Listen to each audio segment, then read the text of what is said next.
There are places you don't expect to find anymore. Not in a world that's been mapped, paved, and repackaged as memory. But now and then, if you go far enough and slow down long enough, you might find something untouched. A silence that feels genuine. A forest that still knows how to breathe. A landscape that remembers how it used to be. And somehow, still is.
I used to think that the backcountry was something I visited, an occasional escape from traffic, inboxes, and fluorescent lights. But the longer I keep coming back, the more these valleys rearrange my priorities. It starts small.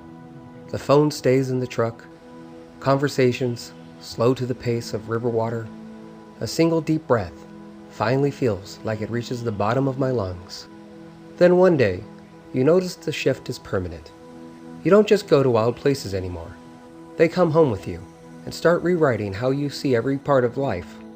That's why I haul cedar limbs and river-blown driftwood just to build a simple spit. A camp stove could finish dinner in 10 minutes, but a camp stove can't teach patience or lace the air with that mix of wood smoke and salmon that feels older than any recipe. The forest adds its own signature. Quiet crackles, rising embers, the faint resin of split cedar, and the river that keeps time, steady as a metronome. I didn't build this fire for warmth or speed. I built it for steadiness. The kind of fire that asks for intention, not intensity. I stacked the rounds like laying bricks, choosing pieces that would smolder low and slow, just enough to firm the salmon without drying it. You don't rush a meal like this, not when the point is just eating. It's doing things right. So I build the kind of fire that lets the day unfold at its own pace, quiet, even, and just right for a slow-cooked tradition that's as much about presence as it is about flavor. Raymond helps me brace the uprights and settle the spit. He works in calm, deliberate motions. No hurry, no wasted effort. Theo lingers nearby, watching the rhythm of it all. The way the green wood is chosen to resist flame. The way the spit is able to pull heat without rushing it. The way the smoke curls and settles like it knows its role. He doesn't ask questions, but he's paying attention. At 13, learning often happens in silence. One day he'll build something like this on instinct, because the reasoning behind each step is starting to settle into him, slow and steady, like smoking salmon.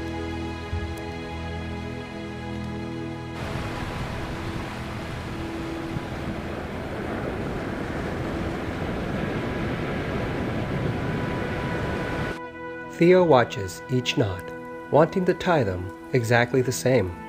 He's old enough to lend a hand, young enough that every gesture still feels like a discovery.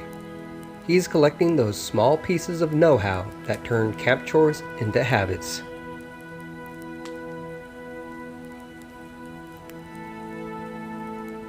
While the fish slowly tightens over the heat, I think about how rare it is to feel welcome in a place that owes you nothing. These mountains have survived avalanches, eruptions, logging booms, an entire catalog of tests.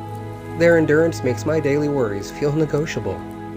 But those worries are not unfounded, because beauty that lasts this long can disappear in a season if we grow careless. So I split the difference between gratitude and stewardship, the only way I know how, by sharing what the day gives.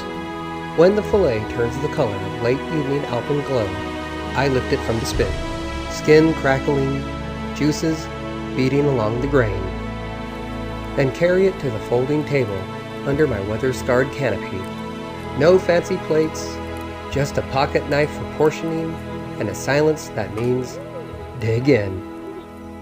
Raymond offers a quiet nod, approval enough. Artemis, meanwhile, has been staging a silent protest, inching closer with every turn of the knife, eyes locked on the fillet like it might vanish.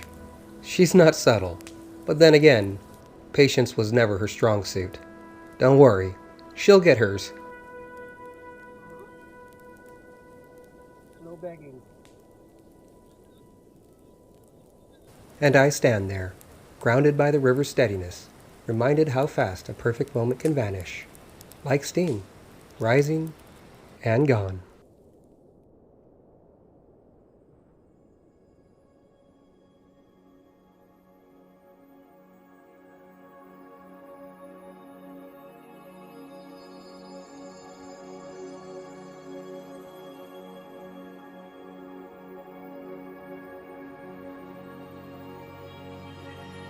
Dawn pours over the ridge, pale and deliberate, and every surface drinks delight like something half frozen, finally allowed to move again.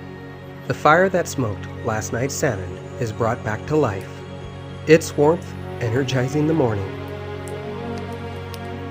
I split rounds of wood, feeling the sting of cold through my gloves and the pleasant weight that follows each clean strike, a reminder that warmth out here is earned, not assumed. I feed the fire with the split rounds, listening to the way it settles into itself. Less a roar now, more a steady breath.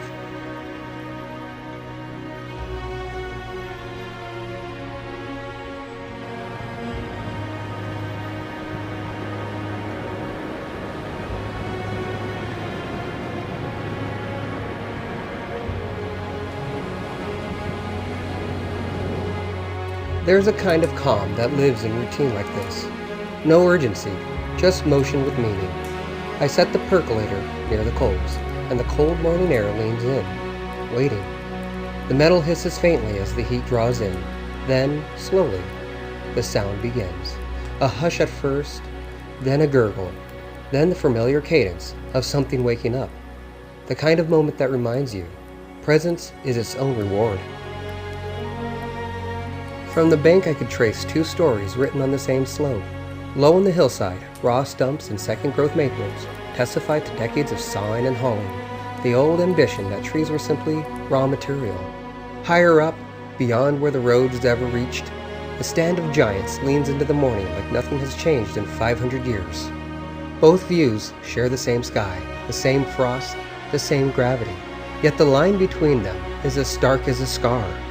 It's easy to call the untouched ridgeline pristine, harder to admit that the lower half shows what happens when stewardship falters. Here, those two halves meet in quiet negotiation. This is what's vanished, that is what remains. And the margin for error grows thinner each season. Above that dividing line, the ridges steepen into storybook silhouettes. Peaks carved by ice, not industry. They tower in stillness, shaped over epochs, yet vulnerable in an instant. And in their shadow, time slows, long enough to imagine what once covered the entire range.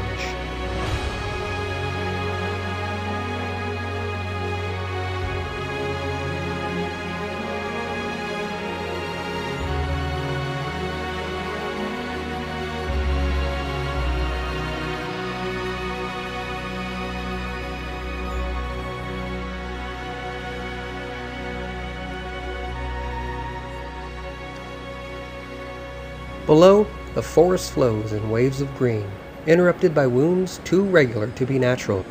Most who pass through won't notice the line at all, or they'll mistake the second growth for something original. But this place remembers. You could feel it in the hush between breezes, in the way the light filters differently through younger limbs. It's as powerful as it is delicate.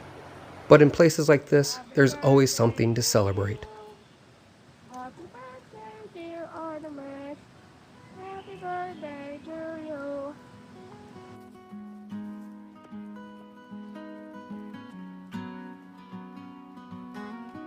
The river unfurls below the ridgeline like a thread of molten glass, catching light in flashes of silver and glacier blue. Amongst the towering cedars, the valley feels endless, a towering monument to what once was and what still is.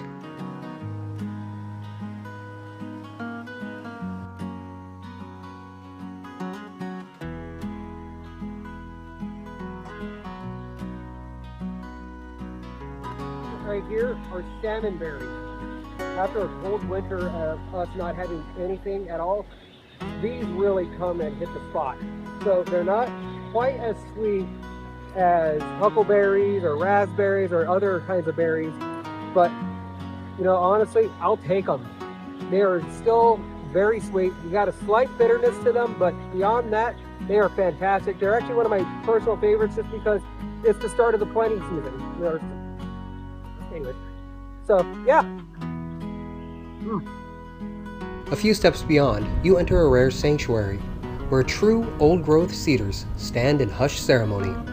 These giants, some more than 14 feet in diameter, have endured centuries of change. A living testament to a forest that once blanketed every valley before the saws came.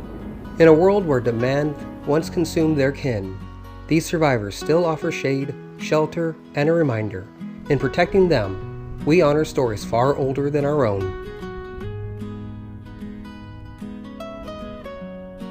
Down at the water's edge, the air turns colder, sharpened by meltwater rolling straight off hanging snowfields. Wading through the water isn't an option. The chill would numb ankles before the second cast. So we work from the bank, letting the river keep its distance. Theo chooses the steady reliability of a spinning rod, while I choose something with legacy, something with a story. A bamboo fly rod. That rod carries a story I think about every time I slip the furls together. Years ago, an elderly craftsman repaired a broken graphite rod for me while I waited in his shop. Before I walked out, he pressed this bamboo beauty into my palm. "Use it," he said. "Don't hang it over the mantel. Let it breathe." It felt too generous for a stranger, but refusing it would have insulted the hours he spent putting it together. I promised to fish it often, and I've kept that promise. Each cast, a silent thank you, to a man who may never know how far his gift travels. If the rod is the instrument, my friend Mark provided the music. He showed me how to spay cast without a back cast. Two men, one standing behind me in memory, one beside me in spirit, both guiding every effortless arc across the river's face. The first strike comes. A pulse at the palm, a shimmer in clear water, and the bamboo rod bends with a grace no factory blank can imitate. In water this clear, fish like this feel almost mythical, shaped by snowmelt, shadow, and time. Their presence speaks volumes about the health of this place. Wild, self-sustaining, and born in gravel beds, untouched by hatchery influence. They are living proof that nature still works when left alone.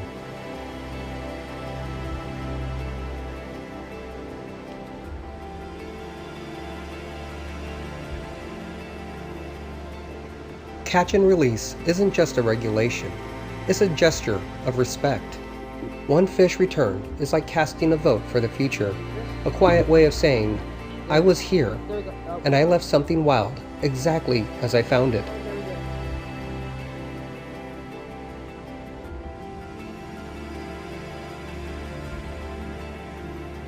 Time stretches between our catches, filled with the kind of talk that wanders but never strays far. Which ridge holds the last snow? How many seasons a cedar needs before the lower branches fall away? Whether Artemis will ever understand the difference between river stones and dinner.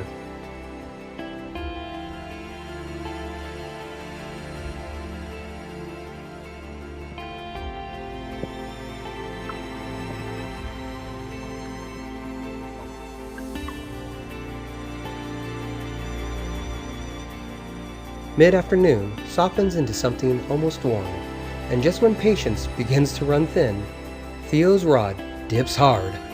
He set the hook clean, knuckles whitening, grin spreading so wide, it almost breaks his concentration.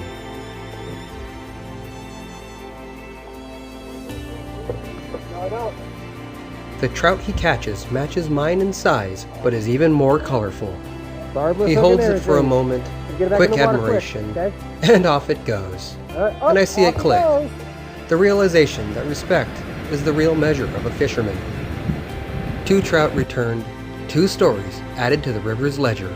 Some places carry the weight of memory, of what once was, and what still clings to the edges of time. A single ridgeline can show you both. One side, carved by saw and flame, the other side, still sheltering giants older than our oldest stories. We like to think we're stewards, but the truth is harder. We pave over miracles, we trade permanence for profit, and we call it progress, because the line between what endures and what vanishes is thinner than we think. But for now, in this very moment in time, these places still exist.